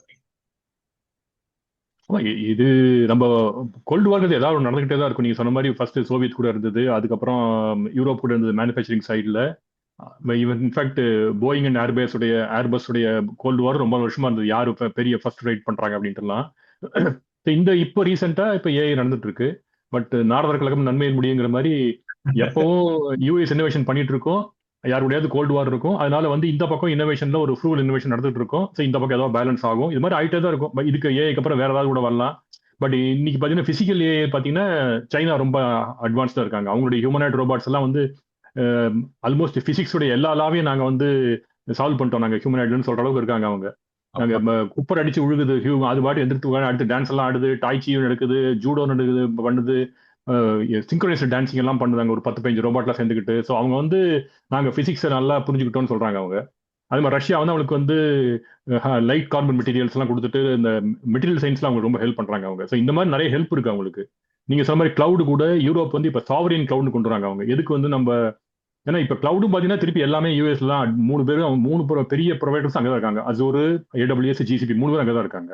ஸோ இப்போ அதனால அதுவும் வேண்டாம்னு சொல்லிட்டு நம்மளே சாவரின் கிளவுட் கொண்டு வரலாம். இப்போ எல்லாம் அதெல்லாம் ஒரு தாட் ப்ராசஸ். இப்போ நம்ம சாவரின் கொண்டு வந்தா ஒவ்வொரு கண்ட்ரியும் இதெல்லாம் வந்து எல்லாருமே ரெப்ளிகேட் பண்ண முடியாது. இருந்தாலும் ஒரு ஃபவுண்டேஷனுக்கு ஏதோ ஒரு இடத்துல யூஎஸ் டிபெண்ட் பண்ணி தான் இருப்பாங்க எல்லாரும் ஒரு இடத்துல. இந்த NVIDIAல ஒரு 5 ஸ்டாக் சொன்னாரு. அதுல 3 ஸ்டாக்ல இந்த யூஎஸ் தான் இருக்கு. டேட்டா, இன்ஃப்ராஸ்ட்ரக்சர், எனர்ஜி எல்லாரும் அவங்கவுங்க ஏதாவது பண்ணிக்க வேண்டியதுதான். But infrastructure, data and chips அவங்க தான் இருக்காங்க. ஸோ மற்ற கண்ட்ரி, சிங்கப்பூர் மாதிரி கண்ட்ரிஸ்லாம் வந்து இதெல்லாம் விட்டுட்டு நம்ம அப்ளிகேஷன் லேயர்ல நம்ம போய் கான்சன்ட்ரேட் பண்ணுவோம். எல்லாம் அப்ளிகேஷன்ல எல்லாம் என்னைக்கு இருந்தாலும் என்னதான் நீங்க ஃபவுண்டேஷன் பண்ணி யாராவது வந்து யூஸ் கேஸை போட்டு அதை யூஸ் பண்ணா தான் அதுக்கு ஒரு வேல்யூ. நீங்க சொன்ன மாதிரி பொம்மையா பண்ணி வச்சுட்டு எல்லாம் என்கிட்ட இருக்குப்பா என்ன வேணா பண்ணலாம்னாக்க யார் என்ன வேணா பண்றது, யாரு பண்றது? அதைத்தான் இவங்க பண்றாங்க. இதெல்லாம் பண்ணலாம் இதை வச்சுக்கிட்டு அப்படின்ட்டு. ஸோ அங்க வந்து இந்த சிங்கப்பூர் மாதிரி சின்ன கண்ட்ரிஸோ அவங்க வந்து அந்த இடத்துல அவங்க ஃபோக்கஸ் பண்ணி அதனுடைய யூசேஜை இன்க்ரீஸ் பண்றாங்க. ஸோ தட் இந்த வால்யூம் இன்க்ரீஸ் ஆகும்போது ஓரளவுக்கு காஸ்ட் கம்மி ஆகலாம் அப்படிங்கிற ஒரு எண்ணத்துல. ஸோ இந்த எகனாமிக்ஸ் ஆஃப் ஸ்கேல்ஸ் எப்படி ஒர்க் ஆகும்னு நம்ம பார்க்கணும். ஸோ ஃபவுண்டேஷன்ஸ் அங்கே இருக்கும், அப்ளிகேஷன்ஸ் இந்த பக்கம் டெவலப் பண்ணுவாங்க, கூட சைனா யூரோப் ஹெல்ப் பண்ணலாம். ஸோ ஒரு கைண்ட் ஆஃப் பேலன்ஸ் ஆகும்னு ஒரு எதிர்பார்ப்பு இப்போ. அருமை அருமை, சூப்பரா எக்ஸ்பிளைன் பண்ணீங்க. ஸோ இன்னொரு விஷயம், நீங்க இந்த ட்ரேட் ரெஸ்ட்ரிக்ஷன்ஸே வச்சுட்டு அந்த மாதிரி யூஎஸ்ல இருக்கிறவங்களுக்கு வந்துட்டு இந்த ட்ரேட் ரெஸ்ட்ரிக்ஷன்ஸ் பத்தி அவங்க தெரிஞ்சுக்கிறாங்க, பட் அதனால இம்பாக்ட் ஆகுதுல்ல. இப்போ ஃபார் எக்ஸாம்பிள் வந்து நீங்க சொன்ன மாதிரி இப்போ H100னா எங்களோட டேட்டா சென்டர்ல வந்துட்டு நான் சில ஈஸி இன்ஸ்டன்சஸ் வந்து நான் ஸ்பின் ஆஃப் பண்றப்ப வந்துட்டு நான் ஈஸியா எனக்கு வந்து H100 இன்ஸ்டன்ஸ் ஒரு 2-3 கொடு அப்படின்னா நான் சூஸ் பண்ணி வாங்கிக்கலாம், எடுத்து யூஸ் பண்ணிக்கலாம் என்னோட. ஸோ எங்களுக்கு அந்த ரெஸ்ட்ரிக்ஷன் அப்படிங்கிறது இல்லாம இருந்துச்சு. ஸோ அதனால அதோட இம்பாக்ட் எங்களுக்கு தெரியாது. அது ஒரு 100-150 கண்ட்ரீஸ்க்கு வந்து அது இருக்கக்கூடாது. ஆனா நீங்க வந்து அந்த மாதிரி ஒரு ரெஸ்ட்ரிக்டட் கண்ட்ரில இருக்கீங்க. ஸோ பாபா சொன்ன மாதிரி வந்துட்டு ஈமனையும் சிங்கப்பூரையும் ஒரே தட்டில் வச்சிருக்கீங்களா, நியாயமா அப்படின்னு அவர் கேட்கற கேள்வி உண்மையான நியாயம். பட் அதோட இம்பாக்ட் உங்களுக்கு எப்படி இருக்கு, அதை கொஞ்சம் விளக்க முடியுமா? உங்களுக்கு வந்து இந்த ஃபர்ஸ்ட் வந்து இந்த சிப் ரெஸ்ட்ரிக்ஷன்ஸ் ஒன்று, ரெண்டாவது வந்துட்டு இந்த மித்தாஸ் எல்லாம் வராதப்போ அது எப்படி அங்க உங்களோட அந்த ஏஐ டெக் கம்யூனிட்டி எப்படி அதை உள்வாங்குறாங்க, அதுக்கான முன்னெடுப்புகள் என்னென்னலாம் அதை தாண்டி வர்றதுக்கு யோசிச்சிருக்காங்க? அதுக்கு வந்து மோஸ்ட்லி இங்க வந்து சைனா தான் ஹெல்ப் பண்றாங்க. இப்போ நீங்க இப்போ அங்க பாத்தீங்கன்னா இந்த இப்போ ஹுவாவை வந்து ஈக்குவலண்டா H100க்கு ஈக்குவலண்டா சிப்ஸ் தான் கிரியேட் பண்றோம் அப்படிங்கிறாங்க. ஏன்னா A100, A10லாம் அவைலபிளா இருக்கு, H5, H6 கூட அவைலபிளா இருக்கு. யாருக்கெல்லாம் முன்னாடியே கான்ட்ராக்ட் போட்டாங்களோ அவைலபிளா இருக்கு. மேபி இந்த ஃப்ரான்டியர் சிப்ஸ்லாம் அவைலபிளா இருக்காது. பட் ஈக்குவலண்டா சைனா வந்து நாங்களே தர்றோம் ஹியூவை. பட் அவங்க வந்து ஆப்டிமைஸ் பண்றது வந்து லோக்கல் மாடல்ஸ் லைக் டீப்சீக்கு, குவென்னு, கிமி அந்த மாதிரி மாடல்ஸ்லாம் வந்து ஆல்மோஸ்ட் சிப்பே ஆப்டிமைஸ் பண்ணி தராங்க. ஸோ அவங்க சொல்றாங்க நீங்க இந்த மாடல் வித் இந்த சிப்ஸ் பண்ணினாக்கா இட் இஸ் ஈக்குவலன்ட் டு அந்த பெர்ஃபார்மன்ஸ் சொல்லிட்டு. ஸோ எல்லாரும் இப்போ ஈக்குவலண்டா அதுக்கு போறாங்க. இந்த இம்பாக்ட் வரும்னு தெரிஞ்சுக்கிட்டு இனிமேல் வேற இம்பாக்ட் கூட வரலாம் இவங்களா ஒரு ப்ரெடிக்ட்லாம் பண்ணிட்டு இந்த ப்ரெடிக்ஷனுக்குலாம் போயிட்டு நம்ம வந்து இது மட்டும் இல்லை, நாளைக்கு மாடல் ரெஸ்ட்ரிக்ஷன் வரும், சிப் ரெஸ்ட்ரிக்ஷன் வரும், நாளைக்கு பேண்ட்வித் ரெஸ்ட்ரிக்ஷனோட வரலாம். ஏன்னா இப்போ பெரிய பெரிய சிப்ஸ் எல்லாம் வந்துட்டு எத்தனையோ வேலையை பண்ணோம்.